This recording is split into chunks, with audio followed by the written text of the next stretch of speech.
اقرأ باسم ربك الذي خلق خلق الإنسان من علق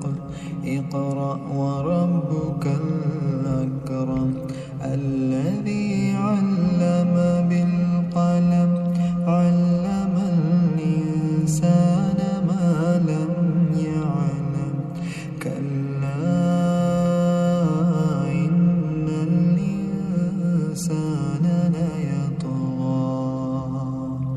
أن رآه استغنى إن إلى ربك الرجعى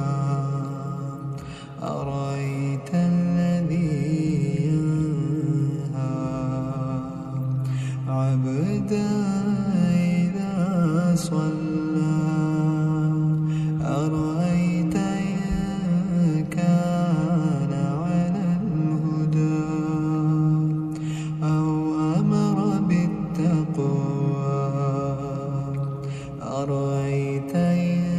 كذب وتولى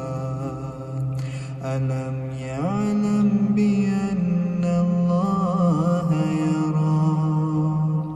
كلا لئن لم ينته لنسفعا